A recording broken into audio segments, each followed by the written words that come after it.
Bill Fox, where is Bill? Bill Fox, the president of St. Lawrence University, was a classmate of Senator Susan Collins at St. Lawrence, and Bill would want us to know that Senator Collins served as the United States Senate since 1997, never missing a roll call vote, is actually the second time that Senator Collins has performed as a distinguished legislator. President Fox notes that Susan Collins served with distinction in the Philomathesian Society, which is St. Lawrence's version of the Student Senate. Well, Bill, we will stipulate for the purposes of today's gathering that every success that Senator Collins has ever had in a remarkable career may be traced to her experience as an undergraduate at St. Lawrence. Fair enough? Now, the printed program does have bios of all our speakers, but I'd like to call attention briefly to a few things that you may not know about Senator Collins and are germane to today's discussion. It turns out that her first role as a legislator was not at St. Lawrence. It was at Caribou High School in northern Maine, where she served as president of the student council. And public service runs in the family. Both of her parents served as the mayor of Caribou. But Bill, our gratitude goes to St. Lawrence for the faculty member in the government department who encouraged the future senator to accept an internship on Capitol Hill in a January term, the beginning of her long commitment to public service. To this day, Senator Collins holds up as her idol Senator Margaret Chase Smith, whose Declaration of Conscience to Senator Joseph McCarthy models Senator Collins's own reputation for thoughtfulness and integrity and thoroughness that has been recognized by National Journal, by the Corporation for Public Broadcasting's Thought Leader Award, by her role on the Senate Health, Education, Labor, and Pensions Committee and ranking minority in the Senate Homeland Security Committee, a long and distinguished career at both the federal and the state level. Senator Collins, we're delighted you're here. Thank you.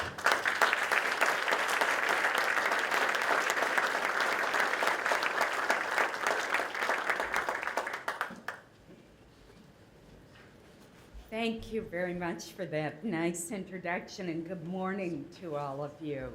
It's such a pleasure to be here with you, and I want to commend the Council for its important initiative to promote and strengthen liberal arts education.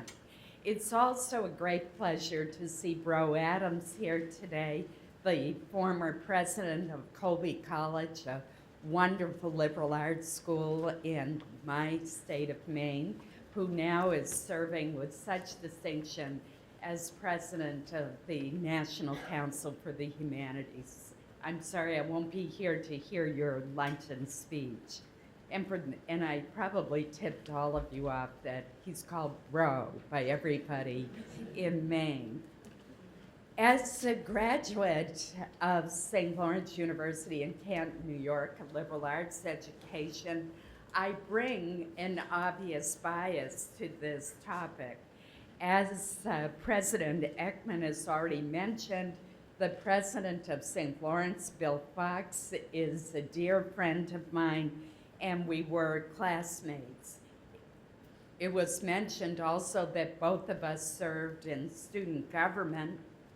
Some people would say that this marked the beginning of my life in the political realm and the end of Bill's. But that would suggest that colleges and universities are politics-free zones, and that would not be worthy of my liberal arts education to believe that. I will never forget a very early hearing that I participated in where a university researcher was being nominated for the FDA. And one of my colleagues said to her, "Gee, you come from a university setting. Do you really think that you can deal with all the politics in Washington, D.C.? To which she turned to him and replied, "Obviously, you've never attended a meeting of the Faculty Senate." As a recipient of an excellent liberal arts education, I endorse this list from Phi Beta Kappa Society on what such an education provides: an acquisition of habits of mind, capacities of thought and expression, and dispositions for engagement, leadership, and caring. Accepting these personal and societal benefits, the more relevant question about a liberal arts education is, why is it that we need to keep reminding ourselves, and more to the point, keep reminding the public of its value? The importance of the liberal arts to a free and democratic society was known to antiquity. The very word liberal is derived from the Latin, meaning worthy of a free person. In the Roman Republic, the liberal arts were those subjects considered essential for a free person to take an active part in civic life. In Plato's Athens, civil society required leaders drawn from the elites, with values instilled through an education that balanced the inexact sciences, the exact sciences rather, mathematics, geometry, and astronomy, with the inexact disciplines of philosophy, dialectics, art, music, poetry, and drama. The march of progress from that time to ours has lessened the distinction between the few who were free to engage in intellectual pursuits and the many who were consigned to lives of toil and struggle. Today, leadership is based not on leisure time, but on merit, at least in most cases.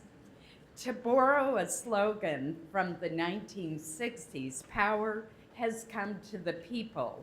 And as Uncle Ben said to Spider-Man, with great power comes great responsibility. See, the value of a liberal arts education is you can quote Plato and Spider-Man in one speech.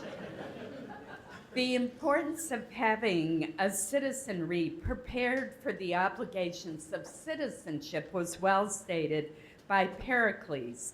Just because you do not take an interest in politics does not mean that politics does not take an interest in you.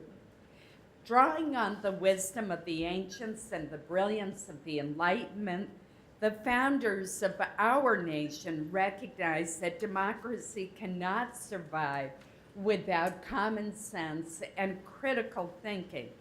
In Federalist Paper 51, James Madison wrote, "What is government itself but the greatest of all reflections on human nature?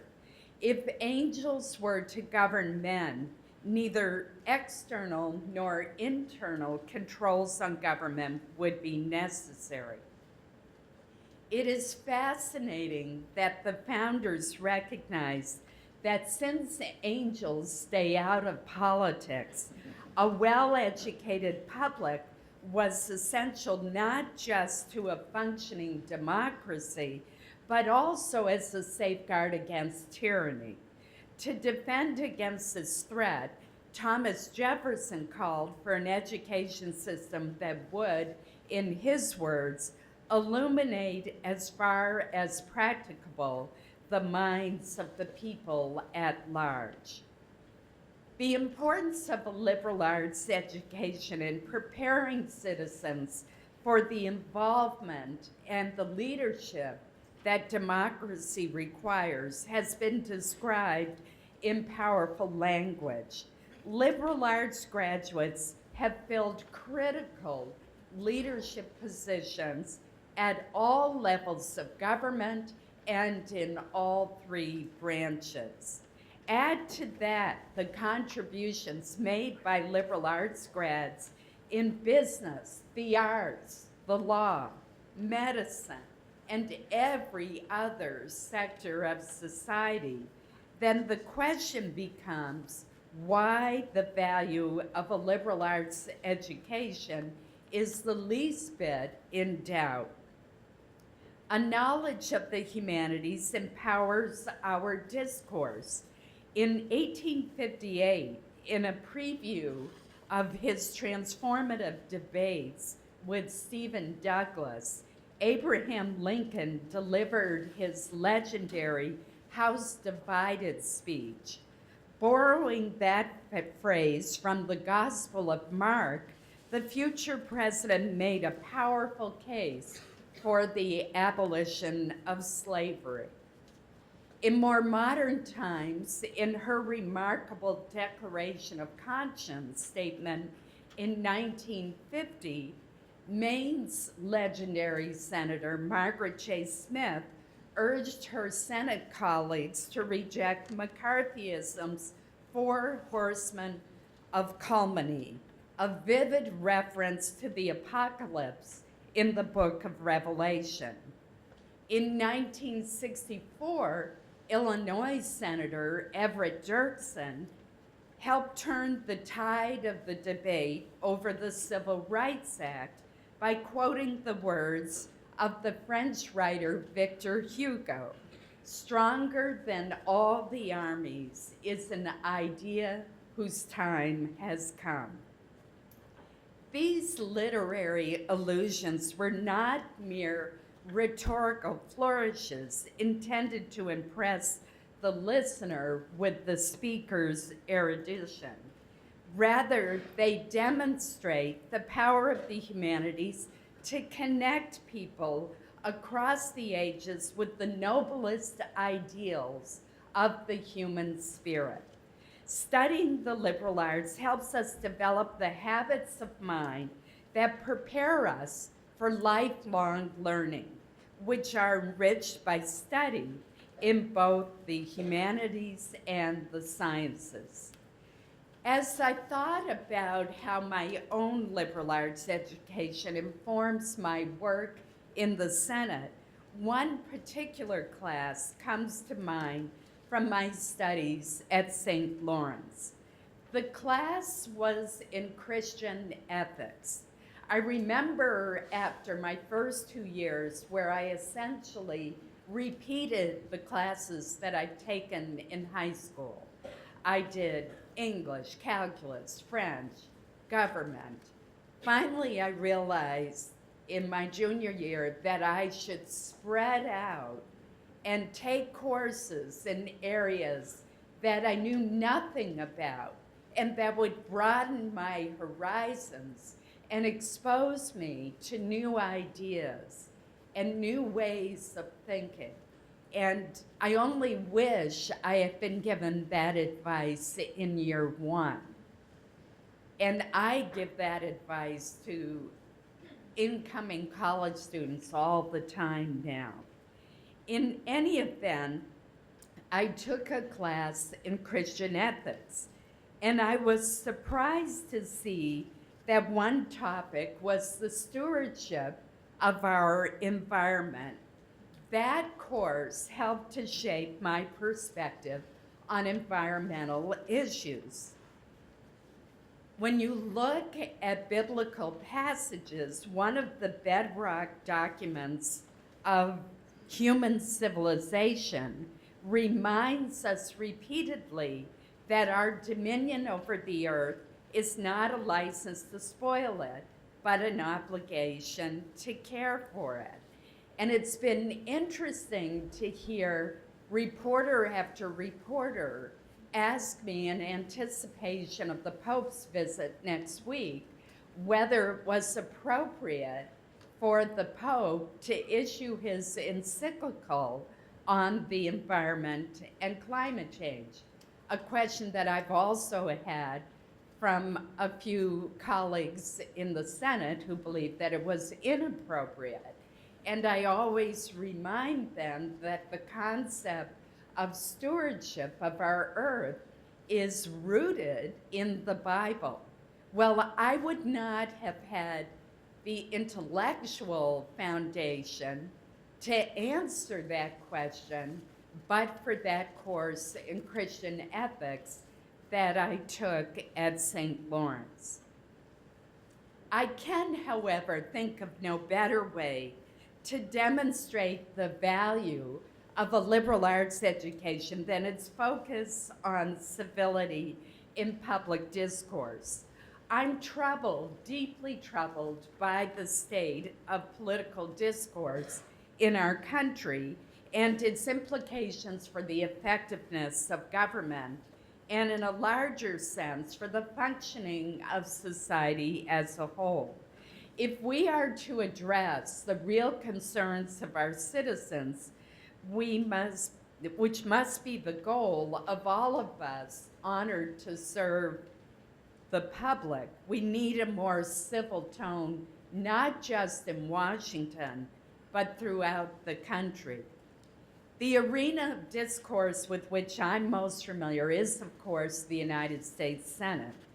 As our Constitution was being developed, legend tells us of a conversation between George Washington and Thomas Jefferson, in which the first president compared the House of Representatives to hot tea, which was then poured into the cooling saucer of the Senate, a metaphor reflecting the Senate's more deliberative approach. And of course, since I never served in the House, one that I particularly like.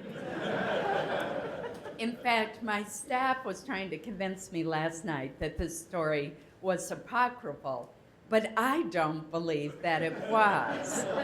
And I even have this image in my mind of Jefferson and Washington and one pouring the tea into the saucer. I don't know whether it's from a painting, perhaps the head of the Phillips collection could tell me, or whether it's just in my imagination, but I am convinced it occurred.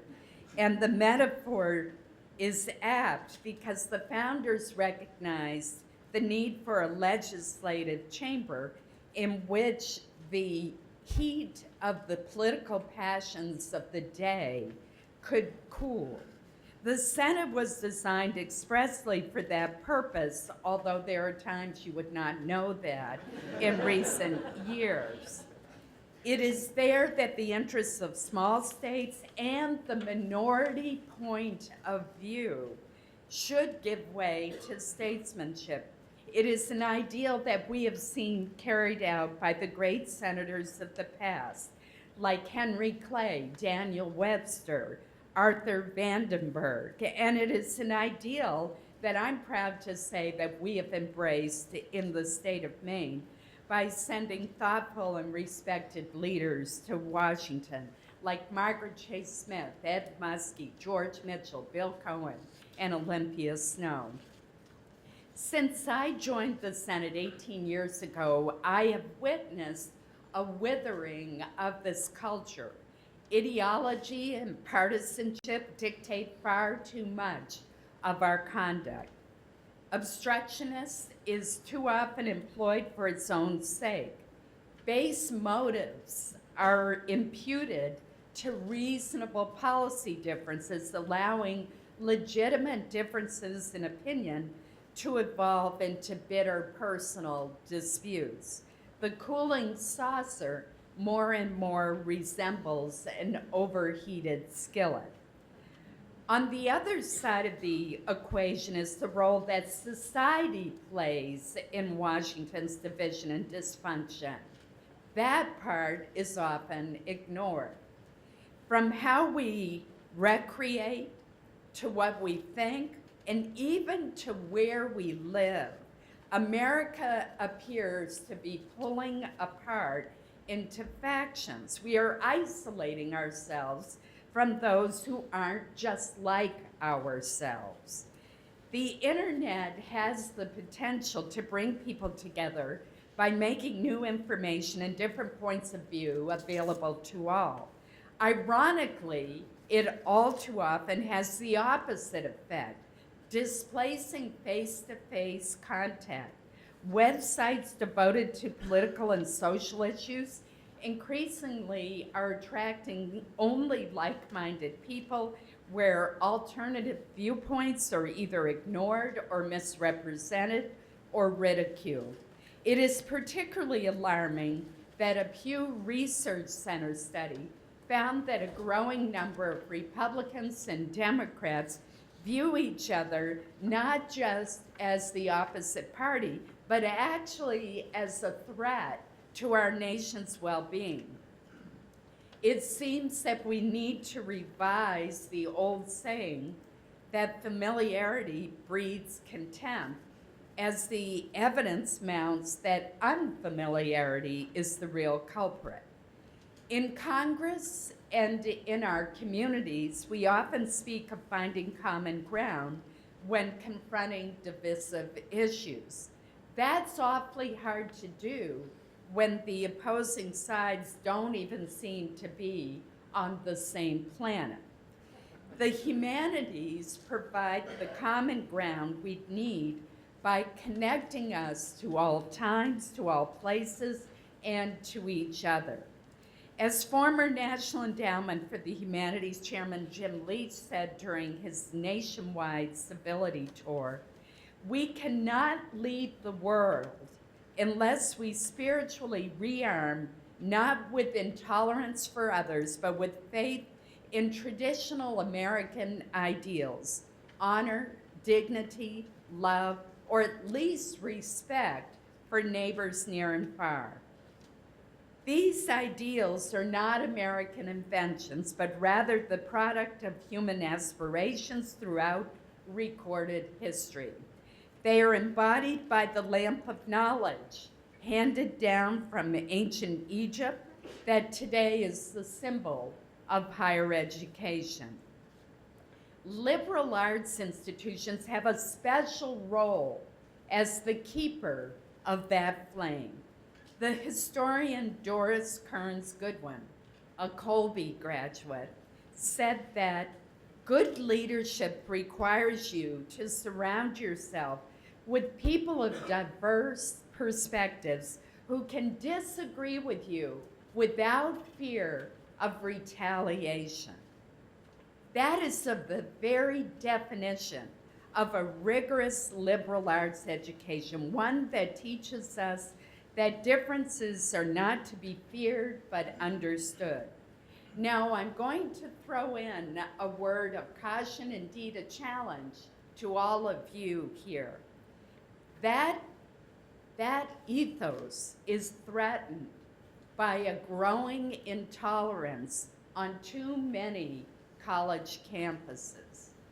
Perhaps not what you want to hear today, but the threat of colleges disinviting commencement speakers for viewpoints that are controversial, that are not popular with the faculty or with a group of students, especially those speakers who are conservative, is very disturbing to me.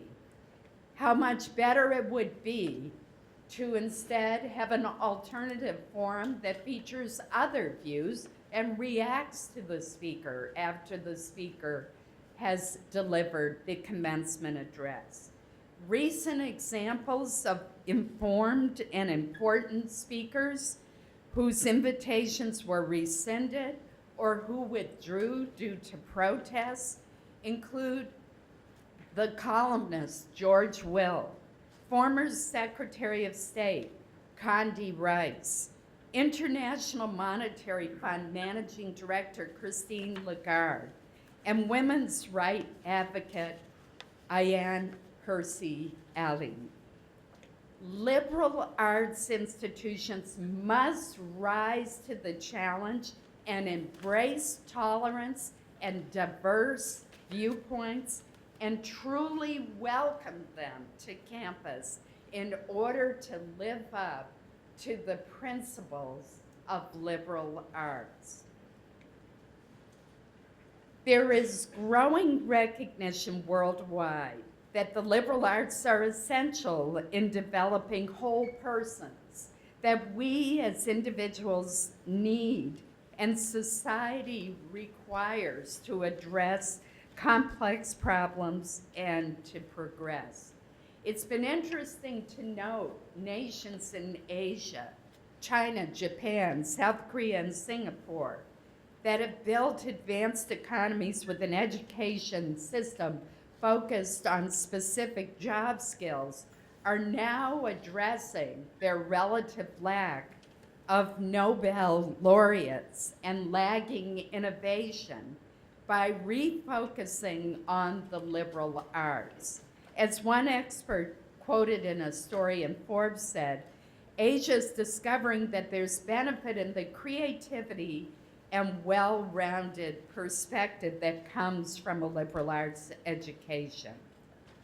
For some 2 centuries now, mankind has lived in an age of technology. With technology, my late colleague, Senator Daniel Patrick Moynihan, once observed, the minute waltz can be played in 50 seconds, but would it sound as good? I'm reminded of a current internet meme that shows the picture of a very hungry dinosaur. Beneath it are the words, "Science can teach us how to clone a T-Rex. The humanities can teach us why it might not be a good idea." A liberal arts education gives us both perspectives. Thank you for the opportunity to be with you this morning and for the wonderful work that you're doing in educating the civil leaders of the future. Thank you.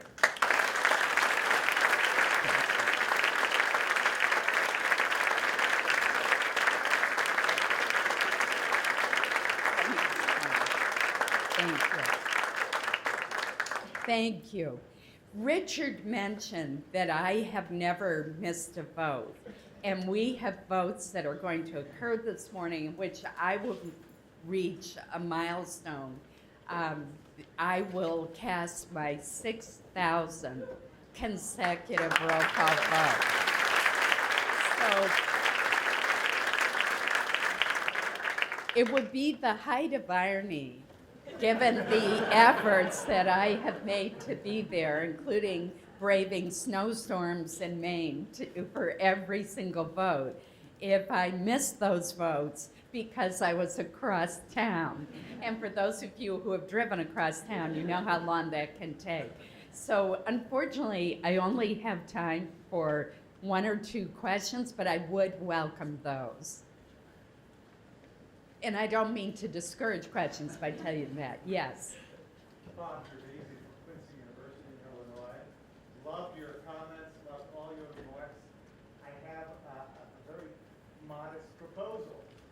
Given the fact that you have thanked us for educating the civil servants of the future, can we encourage you to help us educate the civil servants of the present and perhaps propose that this symposium be replicated for your colleagues?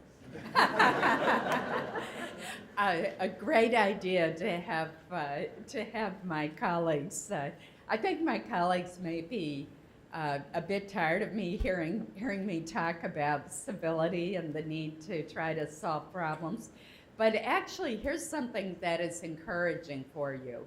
In 2013, when government shut down for 16 days, which represented the ultimate failure to govern and undermined what little faith that people have in government, I put together a group of 14 senators, 7 Republicans, 6 Democrats, and 1 independent, my colleague from Maine, Angus King.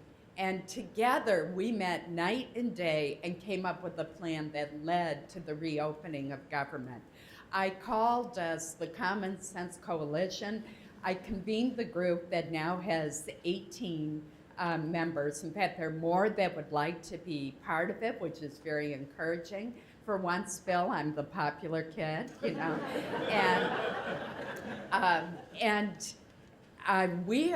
We met before the August recess about what we will do if government shuts down with October 1st looming.